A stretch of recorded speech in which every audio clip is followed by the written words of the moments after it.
Shalom. Bagaimana kabarnya, sehat Bapak Ibu?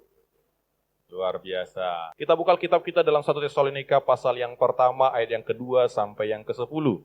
Hari ini firman Tuhan, jemaat yang berprestasi. Dan hari ini kita belajar dari jemaat Tesalonika yang kita sudah baca dalam pembacaan kita hari ini dalam 1 Tesalonika pasal 1, ayat yang kedua sampai yang ke-10. Bapak Ibu Saudara terkasih, saya yakin di beberapa rumah kita ada bukti nyata bahwa kita pernah berprestasi atau sedang berprestasi. Mungkin di rumah kita atau di ruang tamu kita ada digantung piagam, sertifikat, bahkan mungkin ada piala, ada medali, macam-macam. Siapa di sini pernah juara lomba makan kerupuk? Saya yakin senang kita berprestasi. Senang kita menceritakan, apalagi ada medali pas datang tamu, itu medali apa? Wah, kita antusias membicarakannya. Waktu itu aku juara PON. Ya. Dan hari ini kita mau belajar Bapak Ibu dari jemaat yang berprestasi, yaitu jemaat Tesalonika. Definisi berprestasi adalah, berprestasi artinya Bapak Ibu hasil yang telah dicapai dari yang telah dilakukan, dikerjakan, dan sebagainya. Jadi prestasi itu adalah hasil dari usaha. Pencapaian dari sesuatu yang kita kerjakan. Berbicara tentang jemaat Tesalonika, mereka adalah jemaat yang berprestasi yang diwujud nyatakan dengan apa yang mereka lakukan dan didokumentasikan dengan begitu baiknya oleh Paulus. Sampai Paulus itu mengucap syukur kepada Tuhan atas jemaat Tesalonika buat prestasi mereka yang begitu luar biasa. Prestasi saya katakan tadi hasil yang telah dicapai dari yang telah dilakukan. Jadi nggak mungkin orang berprestasi kalau dia nggak lakukan sesuatu. Nggak mungkin kita bisa berprestasi kalau kita nggak mengerjakan sesuatu. Karena prestasi itu adalah akibat dari sesuatu yang sedang kita kerjakan dalam hidup kita.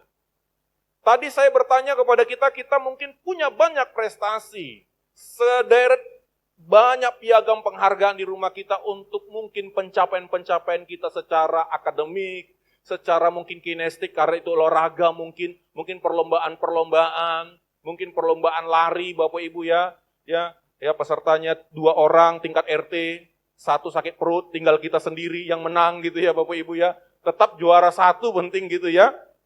Itu adalah pencapaian, enggak mungkin orang juara kalau hanya duduk manis, enggak mungkin. Jadi prestasi itulah akibat dari satu yang kita kerjakan.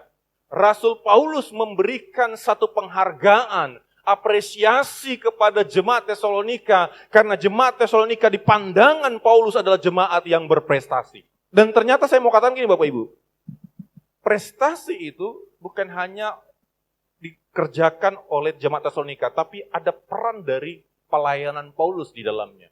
Apa pelayanan Paulus yang membuat jemaat itu berprestasi? Kalau kita baca di ayat yang ke-5 Bapak Ibu, ayat 5 mengatakan gini, sebab Injil yang kami beritakan bukan disampaikan kepada kamu dengan kata-kata saja, tetapi juga dengan kekuatan oleh Roh Kudus dan dengan suatu kepastian yang kokoh. Memang kamu tahu bagaimana kami bekerja di antara kamu oleh karena kamu. Pelayanan yang berprestasi menghasilkan jemaat yang berprestasi. Dan doakan Bapak Ibu supaya pelayan-pelayan Tuhan mulai gembala sidang, pembela sidang, fasilitator, seluruh pelayan-pelayan Tuhan benar-benar mendedikasikan pelayanannya menjadi pelayanan yang berprestasi sehingga menghasilkan kualitas jemaat yang berprestasi. Pelayanan yang berprestasi itu yang pertama menyampaikan Injil. Kita tidak sebagai motivator yang menyampaikan kata-kata bijak. Pelayanan yang sukses itu bukan bicara berapa banyak kata bijak yang disampaikannya, tapi apakah Injil yang disampaikan. Karena Injil itu adalah kekuatan Allah. Di gereja ini yang disampaikan di mimbar adalah Injil. Bukan kutipan-kutipan kata-kata si anu bisa kita jadikan referensi, tapi untuk menguatkan, meneguhkan, atau sebagai satu kesaksian, testimoni untuk Injil itu. Makanya kita sepakat bersama-sama dalam pelayanan kita tidak menekankan terlalu banyak kesaksian, tapi Injil yang disampaikan dan dibuktikan dengan kesaksian. Bukan kesaksian yang memenuhi kita, tapi Injil Bapak Ibu. Karena terkadang ada Bapak Ibu orang, ayatnya satu tapi kesaksiannya panjang kali lebar kali tinggi. Tapi keberhasilan dalam pelayanan itu adalah bicara tentang Injil yang disampaikan. Dan puji Tuhan, GBS adalah gereja Betel Injil sepenuh. Yang kedua, pelayanan yang berprestasi itu adalah ketika dilakukan dengan kekuatan Roh Kudus. Kita memang harus terus belajar Bapak Ibu. Tetapi ketika disampaikan firman Tuhan, itu bukan dengan kebijaksanaan manusia, tapi dengan kuasa Roh Kudus. Makanya tidak heran Bapak Ibu, ada orang mungkin tidak sekolah, tapi ketika menyampaikan firman Tuhan, orang bisa terberkati. Ada orang mungkin orang sampai S3, ketika dia menyampaikan firman Tuhan, orang nggak ngerti sama sekali. Karena apa? Bicara tentang pelayanan, berbicara tentang kuasa Roh Kudus. Apalagi kita pintar ditambah kuasa Roh Kudus, jadilah, itulah Paulus. Paulus orang yang pintar, orang yang cerdas, dan dipenuhi dengan Roh Kudus. Yang berikutnya dengan satu keyakinan. Bagaimana mungkin kita bisa menyampaikan satu pesan, kita nggak yakin dengan pesan itu. Bapak Ibu yang suka beli produk gitu, pasti ada testimoninya kan? Kalau Bapak Ibu beli di online, lihat dulu ulasannya, benar ya? Kalau ulasannya bintangnya cuma 4,0, kita ragu membelinya. Apalagi kalau bintangnya itu 3, wah janganlah. Lihat tokonya juga 3 bintangnya, enggak lah. Tapi kalau tokonya 5,0, ulasannya juga 5,0, orang kasih bintang semua, kita pasti tertarik. Apalagi testimoninya disertakan dengan video. Semenjak saya memakai produk ini, wajah saya tambah putih gitu ya. Depannya saja, belakangnya tetap hitam misalnya gitu Bapak Ibu ya. Wah gitu, kita masih ya yakin. Kalau kita nggak yakin menyampaikan sesuatu, kalau kita nggak yakin dengan iman kita, bagaimana orang bisa terberkati dengan hidup kita? Kita harus yakin seyakin-yakinnya bahwa kebenaran firman Tuhan itulah menjadi pondasi dalam kehidupan kita, bukan yang lainnya. Amin. Pelayanan yang berhasil, yang berprestasi adalah punya keyakinan yang kokoh. Bapak Ibu yakin nggak memang Yesus satu-satunya juru selamat? Yakin nggak? Atau daripada nggak beragama, udahlah Kristen aja lah. Kayaknya Kristen lebih enak. Kenapa? Kristen nggak ada pantangannya. Boleh makan B1, B2, B3, B4, semua B pun bisa dimakan. Enak. Bapak Ibu, kalau kita jadi Kristen hanya bicara tentang makanan, bukan masalah keyakinan, rugi kali kita jadi orang Kristen. Tapi karena satu keyakinan di dalamnya. Karena kita percaya bahwa dialah satu-satunya juru selamat kita yang membawa kita ke sorga. Karena hanya dia yang turun dari sorga. Sehingga dia tahu tempatnya di mana sorga itu. Kepelayanan yang berhasil itu adalah keteladanan hidup. Kamu tahu bagaimana kami bekerja di antara kamu. Bapak Ibu, kehidupan kami di mimbar itu hanya sebagian kecil. Tapi Bapak Ibu, untuk melihat hidup kami, lihatlah keseharian kami. Orang bisa hebat di mimbar. Kita mungkin salut dengan orang-orang di YouTube, tapi coba lihat bagaimana mereka di rumah. Paulus, kenapa jemaat Tesalonika terberkati dan berprestasi? Karena mereka melihat bagaimana kehidupan Paulus. Bukan NATO, no action talk only, hanya ngomong toh. Bapak Ibu, kita bisa ngomong banyak hal. Dia bukan omong doang, tapi dia buktikan dengan kehidupannya. Pelayanannya berprestasi sehingga menghasilkan jemaat yang berprestasi. Keteladanan hidup. Karena ketika Paulus datang ke rumah orang Tesalonika, dia berbaur dengan mereka, dia tidak jaim, dia tidak membuat gap di antara mereka. Dia dikenali perkataannya, perbuatannya. Jadi Bapak Ibu jangan terkesima kalau orang khotbah di mimbar urapannya luar biasa. Enggak, lihatlah keseharian. Bapak Ibu jangan merasa kami ini hebat, tapi lihatlah keseharian kami. Bapak Ibu tahu di rumah, tahu ketika kami di jalan raya, tahu ketika kami mungkin di pasar. Itulah hidup asli kami. Makanya mimbar sebenarnya itu bukan di sini, tapi dalam kehidupan sehari-hari. Paulus mimbarnya bukan di tulisannya, tapi bagaimana kehidupan sehari-harinya mencerminkan apa yang disampaikan itu. Dan akibat pelayanan berprestasi, baru kita melihat jemaat Tesalonika jadi berprestasi. Prestasi apa yang kita lihat, yang bisa kita pelajari dari jemaat Tesalonika? Yang pertama, iman mereka. Iman mereka menerima firman sekalipun dalam penindasan. Tidak gampang Bapak Ibu. Menerima firman kalau dalam penindasan, sedangkan dalam damai saja, dalam tenang saja, sulit kita menerima firman Tuhan. Sedangkan mendengarkan firman Tuhan 1 jam aja bisa ada dengan, apalagi dalam penindasan. Ketika pertama kali Injil masuk ke Cina, Bapak Ibu, ada gerakan bawah tanah namanya gereja bawah tanah. Kenapa disebut gereja bawah tanah? Karena mereka tersembunyi dari pemerintah. Ada namanya Yayasan Open Doors, pintu terbuka. Alkitab di sana dulu Bapak Ibu dikoyak-koyak bukan karena mereka tidak menghormati Alkitab. Karena sulit sekali mendapatkan Alkitab, tapi mereka butuh Alkitab. Sehingga ada yang mengambil cuman Matius, ada yang mengambil cuman Lukas, mereka baca di rumah mereka.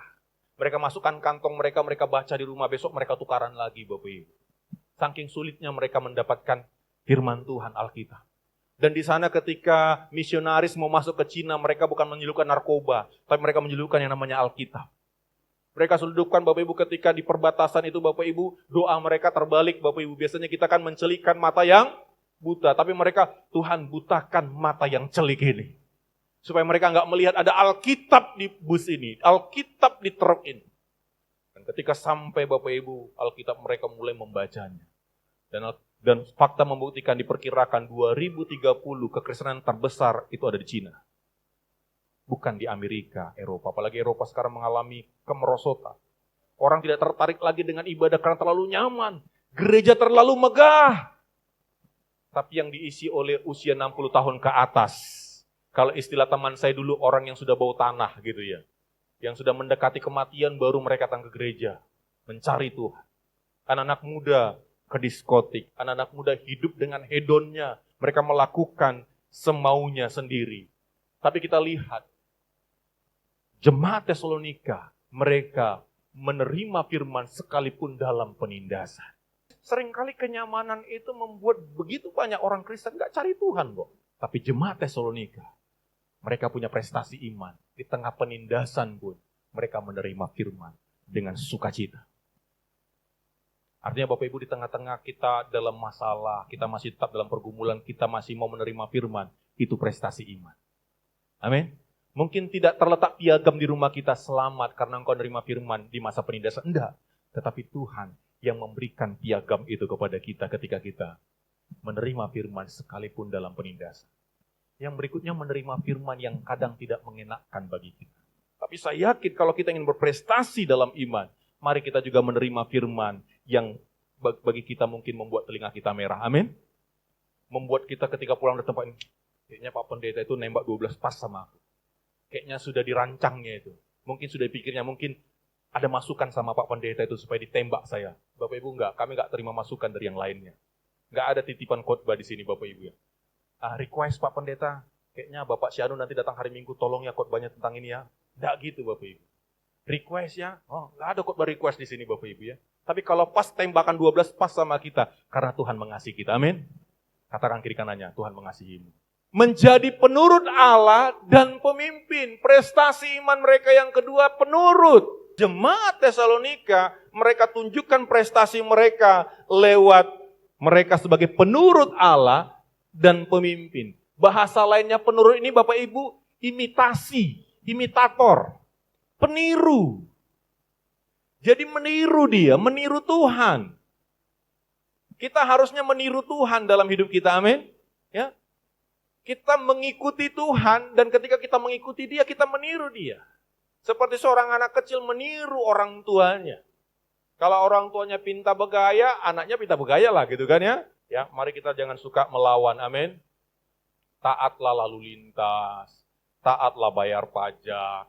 Kalau sudah mati STNK-nya dilunasi lagi Bapak Ibu. Ya, jangan kita salahkan pemerintah. Apa? Jangan kita salahkan polisi. Apa yang kita sudah taat belum Bapak Ibu? Ya, itu namanya penurut. Ya. Bayarlah yang menjadi kewajiban kita, lunasilah itu. Apa yang menjadi kewajiban kita. Jangan kita menuntut hak kita sebagai warga negara, tapi kewajiban kita sebagai warga negara enggak kita lakukan. Kita enggak mau menjaga keamanan, ketertiban, ya. Kita enggak mau menjaga kebersihan, buang sampah sembarangan gitu Bapak Ibu ya. Aduh. Saya harapkan tidak ada jemaat Philadelphia yang suka buang sampah sembarangan. Amin. Berbalik dari berhala-berhala. Prestasi iman mereka yang berikutnya adalah berbalik dari berhala-berhala. Hidup yang mengalami pertobatan. Saya mau katakan bertobat itu adalah berubah arah hidup kita. Balik kanan namanya, balik kanan Bapak Ibu. Ya, berbalik dari berhala-berhala. Sekarang berhala bukan seperti dulu Bapak Ibu. Saya yakin di rumah kita nggak ada patung. Ada patung di rumah Bapak Ibu? Ya. Tapi berhala sekarang itu bisa HP, bisa hobi, bisa keinginan-keinginan kita yang menghabiskan waktu, bisa banyak hal. Itu bisa jadi berhala kita. Jemaat Tesalonika, mereka berbalik dari berhala-berhala mereka. Mereka nggak gampang Bapak Ibu, karena di Tesalonika itu terkenal dengan yang namanya penyembahan berhala. Jadi ketika ada orang tidak ada berhala di rumahnya, dianggap aneh. Tapi karena mereka punya kualitas iman yang hebat, mereka berbalik dari berhala-berhala. Yang kedua, mereka punya prestasi kasih. Apa prestasi kasih mereka? Mereka mendukung keuangan jemaat di Yerusalem yang sedang mengalami kesulitan keuangan dengan memberi melampaui kemampuan mereka. Jemaat Tesalonika itu sama seperti jemaat lain di provinsi Makedonia, merupakan jemaat yang miskin. Tetapi ekspresi kasih mereka, mereka mampu memberi melampaui apa yang mereka miliki, Bapak Ibu, luar biasa. Kasih itu memang tidak hitung-hitungan dia. Kasih itu memang nggak bisa matematikanya masuk, Bapak Ibu. Kalau kasih pakai matematika, semuanya pasti jadi transaksional. 2 tambah 1, 2. 2 tambah 2, 4. Kalau berkaku 10 kasih 5, tinggal 5. Itu matematika, Bapak Ibu. Kalau matematika kita masukkan ke dalam hukum kasih, nggak nyambung dia. Karena kalau kita lihat jemaat Tesalonika, nggak mungkin. Masa mereka bisa memberi dari kemampuan mereka? Nggak masuk akal. Tapi itulah kasih. Dan itulah prestasi kasih mereka yang luar biasa. Bagaimana mereka mampu untuk memberikan dukungan keuangan. Waktu itu ketua sinode atau pusat ke gereja adalah Yerusalem. Ketua sinode pertama di dalam sejarah gereja adalah Yakobus, adik tiri dari Yesus. Makanya sinode pertama itu kalau kita baca dalam Kisah Rasul 15. Disitulah terjadi, dipanggillah Paulus utusan-utusan dari non-Yahudi, kumpul, mereka rapat. Jadi konsili pertama itu di Yerusalem. Mereka mampu mendukung keuangan. Terus mereka menyambut hamba-hamba Tuhan. Prestasi kasih mereka, mereka menyambut hamba-hamba Tuhan. Mereka senang melayani hamba-hamba Tuhan. Menyambut hamba-hamba Tuhan. Membuka pintu rumah mereka. Dulu Bapak Ibu, kalau hamba Tuhan datang, kalau di jemaat Tesalonika ini, bukan 1 hari, 2 hari, berminggu-minggu Bapak Ibu. Kalau 1 hari masih enak kan? Coba Bapak Ibu kalau datangnya 2 minggu, sudah banyak ayam kampung yang dipotong. Gak gampang Bapak Ibu.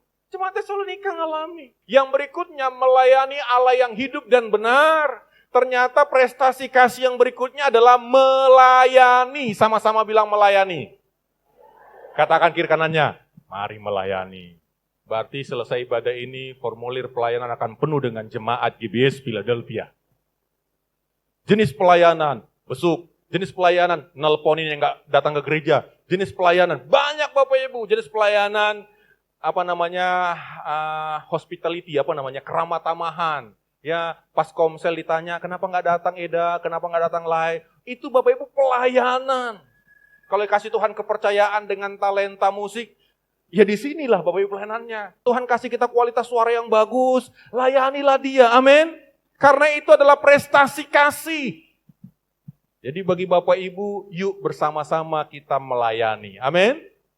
Apapun jenis pelayanannya, baik itu pelayanan di mimbar maupun pelayanan dalam kehidupan sehari-hari, mari kita bersama-sama melayani Tuhan. Yang terakhir ini Bapak Ibu. Prestasi dalam pengharapan. Pengharapan akan kedatangan Kristus membuat mereka tidak mundur saat menghadapi provokasi. Hasutan dari orang-orang Yahudi yang membuat banyak orang menentang pemberitaan Injil. Ya. Mereka punya pengharapan untuk masa depan bahwa surga itu yang kekal. Harapan itu seperti sau, seperti jangkar. Bapak Ibu, kapal yang besar ini bisa tetap tenang hanya karena ada jangkar yang dilabuhkan sampai ke tubir laut. Pengharapan itu membuat kita tenang di tengah badai kehidupan karena kita punya keyakinan bahwa yang kita percayai adalah Tuhan yang sanggup menolong kita. Bapak Ibu, jemaat Tesalonika di tengah-tengah kondisi penindasan. Mereka adalah orang-orang non-Yahudi yang mereka dizolimi oleh orang kafir dan orang Yahudi. Bayangkan Bapak Ibu, 2. Biasanya masalah itu gitu Bapak Ibu. Masalah internal dan eksternal. Internalnya orang Yahudi yang menggerogoti mereka. Masalah eksternalnya orang-orang Tesalonika, orang-orang yang gak kenal Tuhan, yang menindas mereka. Tapi mereka punya pengharapan, mereka punya keyakinan bahwa apa yang mereka pilih itu adalah sungguh-sungguh membawa mereka menikmati surga yang kekal, menikmati kedatangan Yesus yang kedua kali. Oleh karena itu Bapak Ibu, pada pagi hari ini mari kita belajar. Sudahkah kita menggoreskan prestasi dalam kehidupan kita? Kita saja bangga kalau anak-anak kita berprestasi. Kita saja senang, bahkan ada yang menguploadnya di dunia maya. Puji Tuhan, anak saya juara 1. Wah, buat fotonya bersama dengan ibunya, bapaknya nggak tahu di mana, gitu Bapak Ibu ya. Wah, foto senang, wah langsung congratulations, senang Bapak Ibu. Saya belum pernah menemukan ada orang tua berkata, puji Tuhan anak saya ranking 39 dari 40. Nggak ada Bapak Ibu. Pasti prestasi. Dan saya mau katakan Bapak Ibu, mari kita belajar prestasi. Dan coba lihat, prestasi mereka jemaat Tesalonika ini ketika mereka menunjukkan kasih, menunjukkan iman mereka, pengharapan mereka, mereka itu menjadi teladan. Menjadi teladan loh Bapak Ibu. Adanya iman yang membuat mereka bertindak meninggalkan berhala, kasih yang membuat mereka rela berkorban, serta pengharapan yang membuat mereka sanggup bertahan menghadapi penderitaan, menunjukkan bahwa mereka adalah gereja yang menjadi teladan. Mereka menjadi teladan Bapak Ibu. Prestasi yang luar biasa itu menjadikan mereka bukan hanya sekedar mendapat sesuatu, tapi kehidupan yang berdampak. Kehidupan mereka sebagai penurut Allah walaupun dalam penindasan menjadi teladan bagi orang percaya lain. Tuhan ingin kita menjadi teladan dimulai dari keluarga. Dan saat ini yang sangat hilang adalah keteladanan. Teladan itu artinya contoh, pola. Jadi kekristenan itu bukan hanya bicara tentang retorika, kata-kata puitis yang bisa membuai, tapi tindakan nyata. Karena Bapak Ibu, satu tindakan nyata lebih berdampak dari sekedar kata-kata. Cobalah, ibu-ibu yang di rumah yang merepet sama anaknya, didengar nggak sama anaknya? Karena nggak didengar Bapak Ibu. Bisa berapa ribu kata. Tapi terkadang tindakan nyata itu mereka lihat. Tindakan nyata itu lebih berdampak daripada sekedar kata-kata. Keteladanan itu bukan kata-kata, tapi tindakan nyata. Anak-anak butuh model membentuk diri mereka. Orang percaya butuh model, anak-anak butuh model, dan sekarang ini terjadi krisis keteladanan. Oleh karena itu pada saat ini saya ingin mengajak kita bersama-sama. Apakah tindakan kita telah menunjukkan bahwa kita orang yang beriman? Apakah kita memiliki kasih yang membuat kita rela berkorban bagi orang lain? Apakah kita memiliki satu pengharapan yang membuat kita sanggup bertekun dalam menghadapi masalah? Mari kita tunjukkan prestasi kita. Kalau secara duniawi, akademik, kita mungkin punya prestasi banyak. Tapi pertanyaan sekarang, secara rohani, sudahkah kita berprestasi? Sudahkah orang tua berprestasi bagi anak-anaknya? Sudahkah orang tua memberikan keteladanan bagi anak-anaknya? Saya suka nonton film barat, Bapak Ibu, dalam beberapa hal ada poin-poin penting bagi mereka. Ketika ada suami istri berantem, itu anaknya diungsikan dulu. Karena mereka tahu itu akan ditiru kalau dipertontonkan. Kadang kita melihat sini bapak marah sama istrinya, suami marah sama istrinya di depan anak-anak malah. Jadi anak-anak penonton yang baik dalam kehidupan ini. Kita marahi mereka ketika mereka meniru Smackdown, padahal juga mereka meniru kita. Oleh karena itu Bapak Ibu, mari kita belajar. Tingkatkan prestasi kita hari-hari. Mari kita seperti jemaat Tesalonika yang berprestasi. Mari kita seperti jemaat Tesalonika yang mereka dengan segala keterbatasan mereka, mereka mampu berprestasi dalam iman, dalam kasih, dalam pengharapan, sehingga mereka jadi teladan. Saya rindukan supaya semua jemaat GBS Philadelphia ini menjadi teladan dalam kehidupan kita. Amin. Jadilah teladan. Dimulai dari lingkup terkecil, keluarga. Kadang anak-anak gak butuh nasihat, tapi butuh contoh. Oleh karena itu pagi hari ini, yuk mari kita menjadi jemaat yang berprestasi. Katakan kiri kanannya, mari menjadi jemaat yang berprestasi. Mari Bapak Ibu, kami juga akan belajar terus menjadi pelayanan yang berprestasi. Supaya tetap kami hanya menyampaikan Injil Kristus. Bukan menyampaikan siapa kami, pengalaman kami, bagaimana Tuhan mengerjakan. Tidak. Tapi bagaimana Tuhan bekerja bagi seluruh jemaat Tuhan. Jemaat Tesalonika menjadi jemaat yang berprestasi. Iman, kasih, dan pengharapan mereka. Kita pun bisa berprestasi. Kalau jemaat Tesalonika punya kekurangan, iya. Mereka punya kelemahan, iya. Tetapi kekurangan dan kelemahan mereka tidak menjadi hambatan, tidak menjadi alasan untuk mereka tidak berprestasi. Kita juga Bapak Ibu, saya yakin jemaat Tuhan di tempat ini punya masalah, punya pergumulan. Tapi jangan jadikan itu alasan untuk tidak berprestasi. Amin. Karena setiap kita punya kemampuan untuk berprestasi. Karena Tuhan kita, Tuhan yang memampukan kita. Ini firman Tuhan bagi kita.